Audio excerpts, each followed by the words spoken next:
ഇഡ്ഡലിയും ദോശയും നമുക്ക് പല രീതിയിൽ തയ്യാറാക്കാം. ഇന്ന് തയ്യാറാക്കുന്ന മാവിൽ ഉലുവയോ വേവിച്ച ചോറോ ഒന്നും ചേർക്കാതെ അരിയും ഉഴുന്നും മാത്രം വെച്ച് എങ്ങനെ നമുക്കിതുപോലെ പഞ്ഞി പോലത്തെ ദോശയും പൂ പോലത്തെ ഇഡ്ഡലിയും തയ്യാറാക്കുന്നതെന്നാണ് കാണിക്കുന്നത്. ഈ മാവ് നമുക്കൊരു 3 ആഴ്ച വരെ ഫ്രിഡ്ജിൽ കേടുകൂടാതെ സൂക്ഷിക്കാനും പറ്റും. കാരണം ഇതിൽ ഉലുവയോ അവലോ വേവിച്ച ചോറോ ഒന്നും ചേർത്തിട്ടില്ല. ഇഡ്ഡലിയുടെ ടെക്സ്ചർ കാണുമ്പോൾ അറിയാം, നല്ല പൂ പോലെ നല്ല മൃദുവായിട്ടുള്ള ഇഡ്ഡലിയും നല്ല പഞ്ഞി പോലത്തെ ദോശയുമാണ്. ഇതേ ദോശമാവ് വെച്ച് നമുക്ക് ഏത് വെറൈറ്റി ദോശ വേണമെങ്കിലും തയ്യാറാക്കുകയും ചെയ്യാം. ഇതിനായി ആദ്യം മാവ് എങ്ങനെയാണ് തയ്യാറാക്കുന്നത് നോക്കാം. ഇതിന് 4 ഗ്ലാസ് പൊന്നി ബോയിൽഡ് റൈസും 1 ഗ്ലാസ് പച്ചരിയുമാണ് എടുക്കുന്നത്. ഇത് 250 ml ഗ്ലാസ്സാണ് അളവിന് എടുത്തിരിക്കുന്നത്.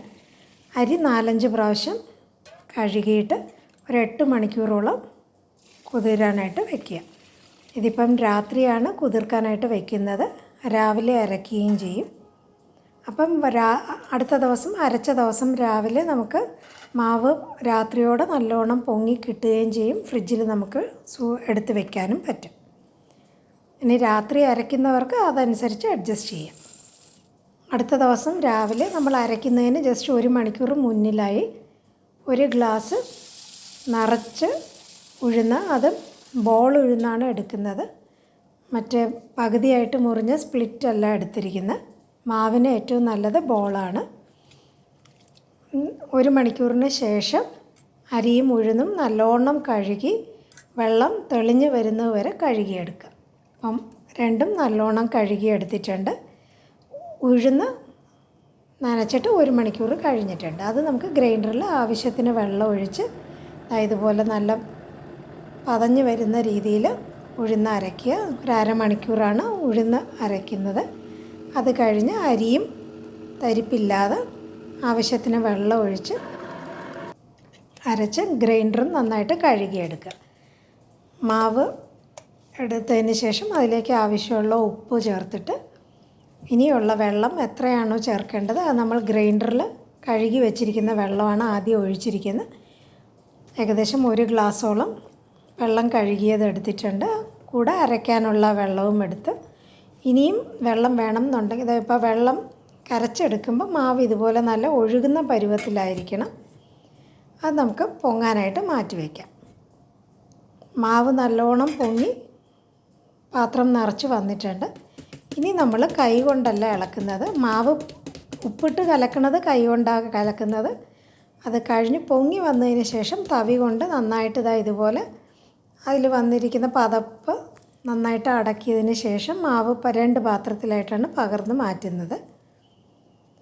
ഈ മാവ് ഫ്രിഡ്ജിലേക്ക് വെച്ചിട്ട് പകരുമ്പോഴും ഒരു കാര്യം കൂടെ ശ്രദ്ധിക്കുന്നത് നല്ലതാണ്. ഏറ്റവും അടിഭാഗവും മുകൾ ഭാഗത്തെ മാവും ഒരു പാത്രത്തിലും നടുക്കത്തെ മാവ് മറ്റേ പാത്രത്തിലുമാണ് ഒഴിച്ചിരിക്കുന്നത്.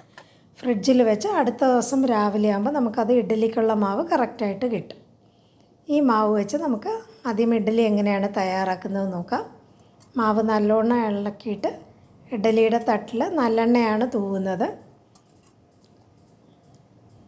നന്നായിട്ട് ശകലം എണ്ണ ഇതുപോലെ തൂവിയതിന് ശേഷം ഈ 1 പ്രാവശ്യം നമുക്ക് ഇഡ്ഡലിയുടെ തട്ടിൽ ഇതുപോലെ എണ്ണ തേച്ചാൽ മതി. നമുക്ക് എത്ര പ്രാവശ്യം വേണമെങ്കിലും അതേ തട്ടിൽ ഒട്ടും ഒട്ടിപ്പിടിക്കാതെ നമുക്ക് ഇഡ്ഡലി തയ്യാറാക്കി എടുക്കുകയും ചെയ്യാം. എല്ലാ കുഴിയിലും മാവ് ഇതുപോലെ നന്നായിട്ട് നിറച്ചതിന് ശേഷം ഇഡ്ഡലി പാത്രത്തിൽ വെള്ളം തിളപ്പിക്കാനായിട്ട് വയ്ക്കുക. വെള്ളം തിളച്ചതിന് ശേഷമാണ് നമ്മൾ ഈ ഇഡ്ഡലിയുടെ തട്ട് അകത്ത് വയ്ക്കുന്നത്. എങ്കിലാണ് കറക്റ്റ് ഇഡ്ഡലി നന്നായിട്ട് പൊങ്ങി വരുന്നത്. ഇഡ്ഡലി തട്ട് വയ്ക്കുമ്പം 2 തട്ടിലുള്ള ഹോള് ഒരേ ലൈനിൽ വരരുത്, മാറി വേണം വരാനായിട്ട്. ഇല്ലെങ്കിൽ താഴെ തട്ടിലുള്ള ഇഡ്ഡലിയിൽ വെള്ളത്തിൻ്റെ അംശം കൂടുതൽ വരും. ഇത് നമുക്ക് ഒന്ന് തണുപ്പിച്ചതിന് ശേഷം വേണം ഇഡ്ഡലി പ്ലേറ്റിൽ നിന്നും എടുക്കാനായിട്ട്. ഒരു ചെറിയ ചൂടും വേണം. അപ്പം ഒട്ടിപ്പിടിക്കാതെ വരികയും ചെയ്യും. നമ്മൾ എടുക്കുമ്പം സ്പൂൺ ഇടയ്ക്കിടയ്ക്ക് വെള്ളത്തിലൊന്ന് മുക്കിയിട്ട് എടുക്കുകയാണെങ്കിൽ നമ്മൾ എത്ര ലോട്ട് എടുക്കുകയാണെങ്കിലും ഇഡ്ഡലി തട്ടിൽ മാവ് ഒട്ടും ഒട്ടത്തില്ല. ഇതിപ്പോൾ ഇഡ്ഡലിയുടെ ടെക്സ്ചർ എങ്ങനെയാണെന്ന് നോക്കാം. നല്ല പഞ്ഞി പോലെ തൂവെള്ള കളറിൽ നമുക്ക് ഇഡ്ഡലി കിട്ടുകയും ചെയ്യും. നമ്മളിതിൽ ഉലുവയോ ഒന്നും ചേർത്തിട്ടില്ല. മുറിച്ച് കാണിക്കുമ്പം നമുക്ക് കാണാൻ പറ്റും, നല്ല സോഫ്റ്റായിരിക്കും. കളറിന് വ്യത്യാസവും വരത്തില്ല. ഈ രീതിയിൽ മാവ് തയ്യാറാക്കുകയാണെങ്കിൽ നമുക്ക് 2 ആഴ്ച കഴിഞ്ഞ് ഇഡ്ഡലി ഉണ്ടാക്കുകയാണെങ്കിലും ഇതേ ടെക്സ്ചറിൽ കിട്ടുകയും ചെയ്യും. ഇപ്പം ബാക്കി ഇതിപ്പം ഇന്നൊരു വിശേഷം ഉള്ളത് കൊണ്ട് കുറേ ഇഡ്ഡലി അതേ മാവിൽ തയ്യാറാക്കിയിട്ടുണ്ട്. ഇപ്പം 3ാമത്തെ ബാച്ചാണ് തയ്യാറാക്കിയിരിക്കുന്നത്. എങ്കിലും നമുക്ക് ആ പ്ലേറ്റിൽ ഒട്ടും ഒട്ടിപ്പിടിക്കാതെ തന്നെ നമുക്ക് ഇഡ്ഡലി എടുത്ത് മാറ്റാനായിട്ട് കാണുന്നുണ്ട്. ഈ രീതിയിൽ ഇഡ്ഡലി നമുക്ക് തയ്യാറാക്കി എടുക്കാം.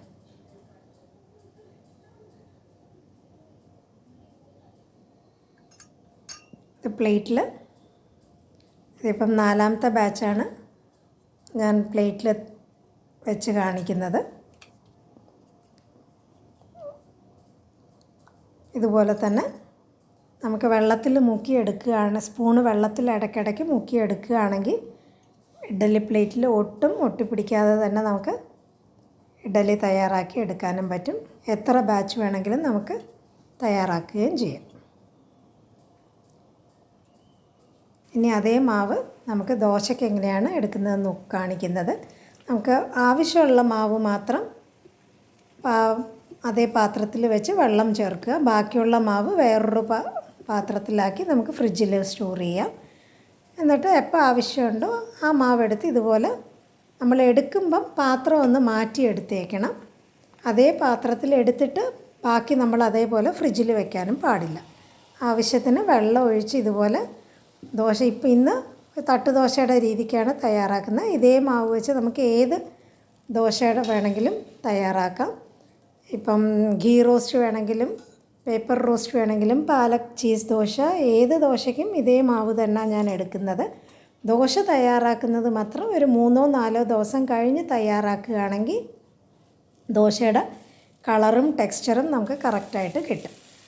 കാരണം ഇതിൽ ഉലുവയൊന്നും ചേർക്കാത്തത് കൊണ്ട് നമ്മൾ മാവ് തയ്യാറാക്കി അടുത്ത ദിവസത്തിൽ ദോശ നന്നായിട്ടിരിക്കും. പക്ഷേ അതിൻ്റെ ആ കളറ് ബ്രൗൺ കളറ് കിട്ടാൻ അധികം കറക്റ്റായിട്ട് വരത്തില്ല. 1-2 ദിവസം കഴിഞ്ഞ് നമുക്ക് ദോശ തയ്യാറാക്കുകയാണെങ്കിൽ കറക്റ്റ് ടെക്സ്ചറിൽ നമുക്ക് ഇതേ മാവിൽ നമുക്ക് ഏത് വെറൈറ്റി ദോശ വേണമെങ്കിലും നമുക്ക് തയ്യാറാക്കി എടുക്കാം. ദോശ തയ്യാറാക്കാനായിട്ടും നല്ലെണ്ണയാണ് യൂസ് ചെയ്തിരിക്കുന്നത്. അവരവർക്ക് ടേസ്റ്റുള്ള ഏത് എണ്ണ വേണമെങ്കിലും തയ്യാറാക്കാനായിട്ട് ഉപയോഗിക്കാവുന്നതുമാണ്. ഇപ്പം ദോശ എങ്ങനെ ഇതുപോലെ തട്ടുദോശ നമുക്ക് തയ്യാറാക്കുകയാണെങ്കിൽ ഇപ്പോൾ രാവിലെ തയ്യാറാക്കി കുട്ടികൾക്ക് സ്കൂളിൽ കൊടുത്ത് വിടുകയാണെങ്കിൽ കഴിക്കുന്ന നേരവും ഇതേപോലെ നല്ല മൃദുവായിട്ടിരിക്കുകയും ചെയ്യും. ഇതിൽ നമുക്ക് ദോശപ്പൊടി, മുളക് പൊടി എന്നും പറയും, അത് വെച്ചും നമുക്ക് കൊടുത്തു വിടാം. ഇല്ലെങ്കിൽ ഇഡ്ഡലി സാമ്പാറിൻ്റെ കൂടെ നമുക്ക് ഈ ദോശയോ ഇഡ്ഡലിയോ നമുക്ക് തയ്യാറാക്കി എടുക്കാം. ഇതെങ്ങനെയാണ് പൊടി ദോശയും പൊടി ഇഡ്ഡലിയും തയ്യാറാക്കുന്നതെന്നാണ് ഇപ്പോൾ കാണിക്കുന്നത്. മുളകാപ്പൊടിയിൽ ഇതുപോലെ എണ്ണയൊഴിച്ച് അവരവർക്ക് എത്രയാണോ വേണ്ടത് അതുപോലെ കോട്ട് ചെയ്ത് എടുക്കുക. ഇല്ലെങ്കിൽ നമുക്ക് ചട്നിയുടെയും സാമ്പാറിൻ്റെയും കൂടെ വിളമ്പാവുന്നതാണ്. അപ്പോൾ ദോശ എത്ര മൃദുവായിട്ടാണ് ഇരിക്കുന്നതെന്ന് നമുക്ക് കാണാം. ഇതുപോലെ എല്ലാവരും ഒന്ന് തയ്യാറാക്കി നോക്കുക. ഈ വീഡിയോ ഇഷ്ടപ്പെടുകയാണെങ്കിൽ